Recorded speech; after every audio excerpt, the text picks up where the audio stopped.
बेरोजगार हूँ। आपने बोला है कि जो इस्लाम कबूल करता है उसके हजारों गुनाह माफ़ हो जाता है, मगर मेरे हिसाब से सबका मालिक एक है और एक मालिक होते हुए किसको ये नज़र से देखता है और किसको वो नज़र से देखता है। हिंदुओं को माफ़ नहीं करेगा और जो इस्लाम धर्म स्वीकार करता है उसको माफ़ कर देगा। ये कौन सा ऊपर वाले का कानून है जो मेरी समझ में नहीं आ रहा है। बहुत अच्छा सवाल, बहुत अच्छा सवाल। मालिक एक तो सारे इंसानों के लिए अदल भी एक होता है। बहुत अच्छा सवाल, बहुत अहम सवाल। भाई का सवाल है कि ये किधर का मुसलमानों को माफ़ करता है, हिंदू को नहीं माफ़ करता है। मैंने आपसे कहा कि जो इंसान नाम का मुसलमान है, उसका नाम मोहम्मद अब्दुल्ला जाकिर है, तो वो काफ़ी नहीं जन्नत में जाने के लिए। मुस्लिम का मतलब वो इंसान जो अमन हासिल करता है अपनी ख्वाहिश, अपनी मर्जी से खुदा के अहकामात पे अमल करने के बाद। यानी जो इंसान अपने मालिक के अहकामात पे अमल करता है वो सच्चा इंसान है। वो नाम का क्या है उसका मैं कोई लेना देना नहीं। यहाँ मैं कह रहा हूँ कि जो इंसान अल्लाह के अलावा किसी के साथ शिर्क कर रहा था, आज शिर्क करना छोड़ दिया, आज उसके गुनाह माफ़ होंगे। चाहे कोई भी हो, आप भी अगर कहते कि मैं शिर्क करना छोड़ दूंगा, अल्लाह के अलावा किसी और की इबादत नहीं करूंगा, जो हिंदू मज़हब की किताब में लिखा है, और मैं मानूंगा आखिरी पैगंबर मोहम्मद सल्लल्लाहु अलैहि वसल्लम में, चाहे आप ईसाई है, चाहे आप हिंदू है, चाहे आप यहूदी है, आज आप अगर अपने मालिक का कहना मानेंगे तो आपका मालिक आपको माफ़ करेगा। लेकिन अगर आप कहेंगे मेरा मालिक एक, लेकिन मालिक का कहना नहीं मानेंगे तो मालिक कैसा माफ़ करेगा। मिसाल के तौर पे एक एग्जामिनेशन होता है, टीचर सारे तालिबे इल्म के लिए बराबर है। टीचर एक साल के लिए सारे तालिबे इल्म, सारे स्टूडेंट्स को सिखाता है, बराबर। लेकिन एग्जामिनेशन में जो टीचर पूरे साल भर सिखाता है, जो तालिबे इल्म वो टीचर के सिखाए मुताबिक एग्जामिनेशन पेपर में लिखता है, वो पास हो जाएगा। जो तालिबे इल्म टीचर जो सिखाता है उसके खिलाफ काम करता है, तो टीचर क्या उसको पास करेगा?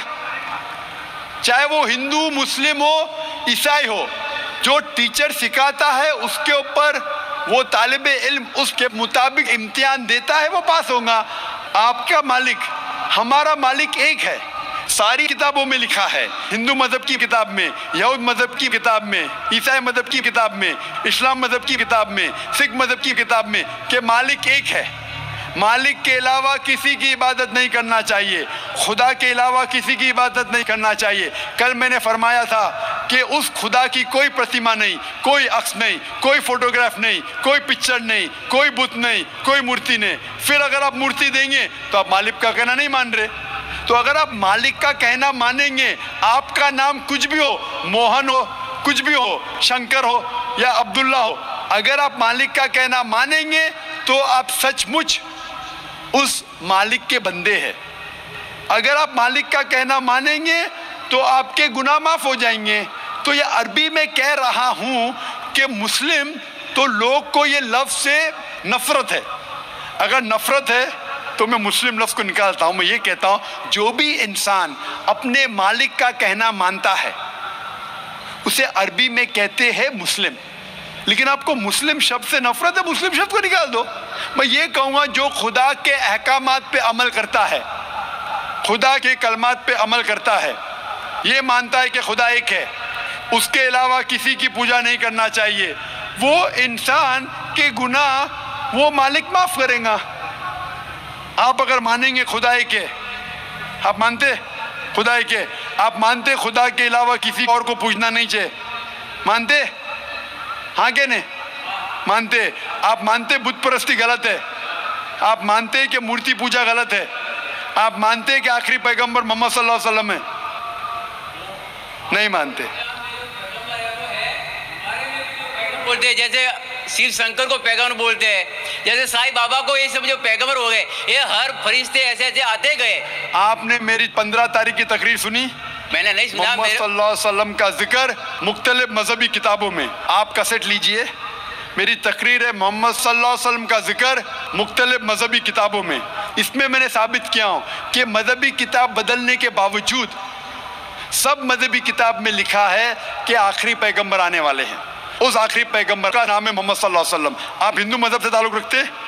हिंदू मजहब की किताब में लिखा है, भविष्य पुराना पर्व 3 खंड 3 अध्याय 3 श्लोका 5 से 8 में लिखा है भविष्यवाणी मोहम्मद सल्लल्लाहु अलैहि वसल्लम की। आप पढ़ेंगे भविष्य पुराना पर्व 3 खंड 3 अध्याय 3 श्लोका 10 से 27 में मोहम्मद सल्लल्लाहु अलैहि वसल्लम का जिक्र है। आप कुंडब सुक्ता पढ़िए, अथर्वा वेद में लिखा है, किताब number 20 him number 127 shloka number 1 से 14 में लिखा है मोहम्मद सल्लल्लाहु अलैहि वसल्लम के बारे में। आप पढ़िए अथर्वा वेद किताब नंबर 20 अध्याय नंबर 21 श्लोका नंबर 6 और 7 में मोहम्मद सल्लल्लाहु अलैहि वसल्लम का जिक्र है। मोहम्मद सल्लल्लाहु अलैहि वसल्लम का जिक्र है साम वेद में अहमद जैसा, साम वेद उत्तर चिक मंत्रा नंबर 1500 लिखा है। यजुर्वेद में अध्याय नंबर 31 श्लोका नंबर 18 में। आप पढ़ेंगे ऋग्वेद किताब नंबर 8 अध्याय नंबर 6 वर्ष नंबर 10 में। आप अगर पढ़ेंगे अथर्वा वेद किताब नंबर 8 अध्याय नंबर 5 श्लोका नंबर 16 में मोहम्मद सल्लल्लाहु अलैहि वसल्लम के बारे में अहमद लिखा है। अथर्वा वेद किताब नंबर 20 हिम नंबर 126 वर्ष नंबर 14 में कई जगह लिखा है नाराशंसा। नाराशंसा मतलब वो आदमी जो प्रशंसा के लायक है। इसका अरबी में तर्जुमा होता है मोहम्मद। मोहम्मद सल्लल्लाहु अलैहि वसल्लम का नाम से जिक्र है हिंदू मजहब की कई किताब में। ऋग्वेद किताब number 1 hymn number 13 verse number 3, Rigveda किताब number 1 hymn number 18 verse number 9, Rigveda book number 1 hymn number 106 verse number 4, Rigveda book number 1 hymn number 142 verse number 3, Rigveda book number 2 hymn number 3 verse number 2, Rigveda book number 5 hymn number 5 verse number 2, Rigveda book number 7 hymn number 2 verse number 2, Rigveda book number 10 hymn number 64 verse number 3, Rigveda book number 10 hymn number 182 verse number 2, Yajurveda chapter number 20 verse number 55, Yajurveda chapter number 20 verse 37, Yajurveda chapter number 20 verse 57, Yajurveda chapter 21 verse number 31। मैं सिर्फ हवाले दे सकता हूँ आपकी किताबों में से सिर्फ घंटों तक जिसमें लिखा है मोहम्मद सल्लल्लाहु अलैहि वसल्लम आखिरी पैगंबर है। आज जो इस्लाम कबूल कर रहे हैं उनको ये समझाओ कि इस्लाम धर्म क्या है। उनको वो समझ में, मेरे भी समझ में नहीं आ रहा था इस्लाम बोलते किसको है। आपने कहा कि जो लोग इस्लाम कबूल कर रहे हो उन्हें समझाओ इस्लाम धर्म क्या है। आप नहीं समझे, वो लोग समझे इसलिए तो इस्लाम कबूल किए। आप भी समझेंगे तो आप भी कबूल करेंगे। ये 10 रोज़ा कॉन्फ्रेंस जो था, हमारा मकसद था बताने के लिए सारे इंसानों को इस्लाम क्या है। ये मीडिया जो इस्लाम को पेश कर रही है ये तोड़ मड़ोड़ के पेश कर रही है। हमारा मकसद ही था बताने के लिए सारे इंसानों को इस्लाम क्या है। अगर आप इस्लाम को नहीं अब तक जाने तो बेशक कबूल मत करो। जब भी पहचान लेंगे इस्लाम को तो इंशाअल्लाह आप भी शहादत देंगे। मेरी दुआ है अल्लाह सुब्हानहू व तआला से, उस मालिक से कि आपको हिदायत दे कि आप ये माने कि अल्लाह एक है, अल्लाह के अलावा कोई माबूद नहीं और मोहम्मद सल्लल्लाहु अलैहि वसल्लम आखिरी पैगंबर है। मैं कहूँगा वॉलंटियर से कि आपको मेरी DVD दे।